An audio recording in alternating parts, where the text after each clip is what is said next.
sensors. We're going to be focusing mainly on the intake sensor, so that goes with our mass airflow sensor. It'll go with our barometric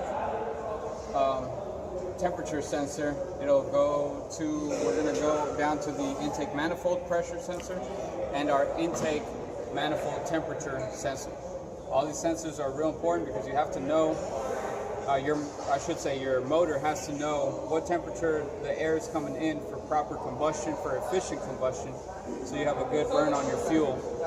You get better gas mileage, you get better engine performance, everything when your sensors are working. If you're having a misfire issue or a loss of power, maybe overheating issue, these would be some good sensors to check out first. Okay, so our very first one in the line, right in here, is our air filter. Okay, you just unclap this and the filter elements inside there. But underneath here, there's a big connector, and that big connector is where the mass airflow sensor is at. It's a 2-wire sensor,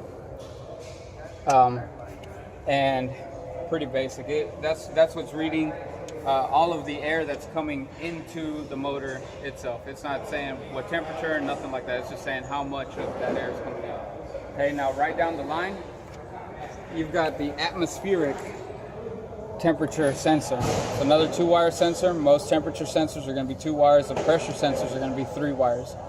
Okay, and this is reading what temperature it's sucking in the air from the atmosphere. So atmospheric temperature sensor right here. And then we've got to climb up a little bit of a shorter guy here, but right next to this is all the air intake. It drops down into the manifold. This is a 3-wire. This is the pressure. Okay, I'm sorry. That's a 2-wire. So that's a temperature sensor as well. This is now reading what temperature the air that it's bringing into the motor is at, so it can heat it up properly. So it goes down. Right up underneath this little air connector here is the manifold up underneath here, and it just kind of spiders all the way back. It's a V8, so pretty big manifold. But right here in the very front of it is this sensor. This is a 2-wire sensor, and this is our manifold temperature sensor. Okay, that's telling us how hot the air is coming into our combustion chamber. It'll also help us help the ECM distinguish how much fuel it has to apply so it can get the proper combustion mixture. Okay, so that's these 4 sensors in this F-250. We're going to be jumping around to a few more trucks, and we're going to try to identify either similar sensors, or if we can't get to similar sensors, we'll go in and identify a few others.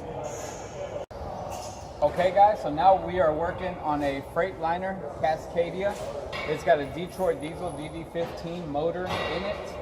And the sensors that we're going to be touching on today are 3 critical sensors. One is our coolant level sensor. Our next one is going to be the oil pressure sensor, and then the oil temperature sensor. Okay, so we're about to get in there. We got our light already set up. I've got a little bit of hose in my helper to point because it's a really tight space. So we'll just step in here inside the wheel well area, where this is a technician's home, to be honest with you. Okay, the very first one that we're going to touch on, you want to touch those things?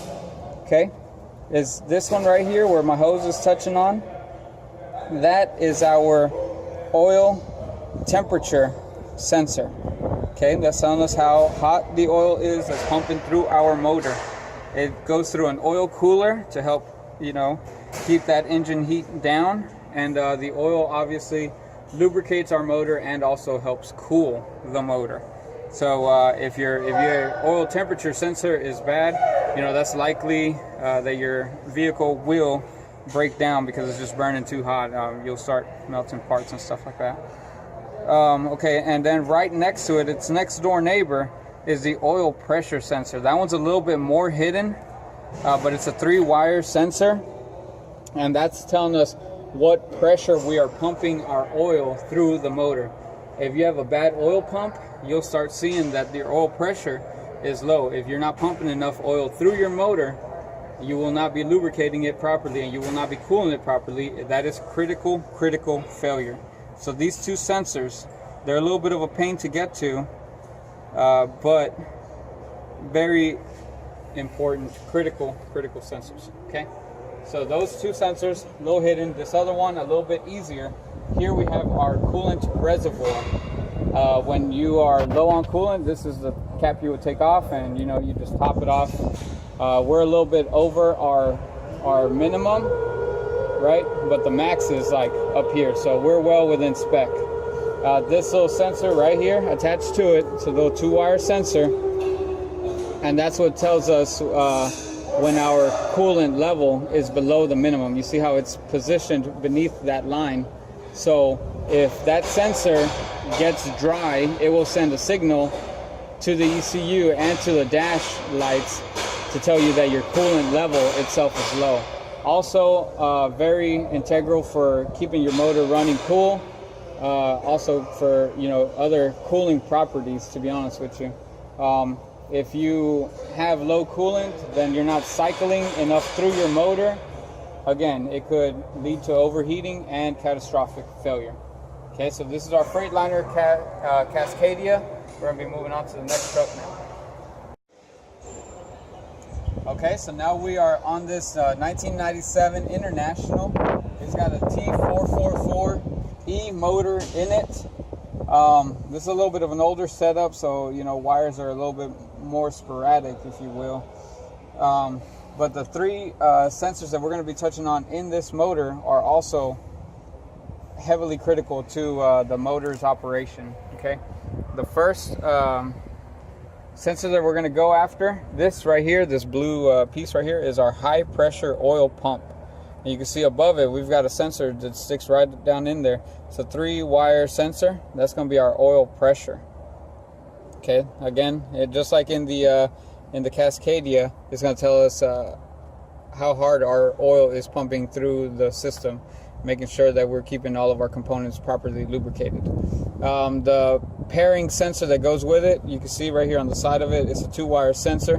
This one's going to be our oil temperature sensor. Again, making sure that our oil is moving efficiently throughout the motor, making sure that the temperature coming from the oil cooler is the appropriate temperature. Okay, and its next door neighbor right here, right behind these valves, is our injection control pressure sensor. This guy right here. And what that's doing for us is it's making sure that we have proper fuel pressure from the fuel pump into our injectors, and making sure that we have the right amount of fuel for our combustion. It also controls how much fuel it's injecting at the time. For higher RPMs, obviously you need more fuel to get going. So it controls the pressure of the fuel that's down in the injectors and leaking into the combustion chamber, when appropriate. So those are the 3 sensors on this International. We're going to knock out one more truck, and then we're going to wrap it up. Okay, guys, so now we are in our Freightliner Columbia. We've got the Caterpillar C13 motor in it. Beautiful. I've got my newly redesigned pointing stick we're going to be using, so we can point out a couple of these sensors here. Okay, this top one right here, that's a 3-wire sensor. That's our intake manifold pressure sensor. Okay, so this big old thing right there that's connected to is our intake manifold. Right on the bottom side of it, on the bottom side of that manifold, right there, what I'm hitting, that's your manifold temperature sensor. Okay, and the ECM needs this so it knows how hot this air is coming in, how hot it needs air for proper combustion, to be honest with you. Okay, so those two, very integral. Another very important sensor is this one right here. This is our air compressor here, and right next to it is our camshaft position sensor. Another little 2-wire sensor, communicates with the crankshaft. So when you go to start it up, it references those 2 positions on those 2 shafts, and tells the motor where it should just pick up in the line. Okay, if you didn't have those 2 communicating, you would literally have to reset your motor to top dead center every time that you shut it down, just so that it could have that proper firing order. Okay, so very important that the camshaft and the crankshaft sensors are talking to each other and telling each other where the positions are at for proper firing and combustion.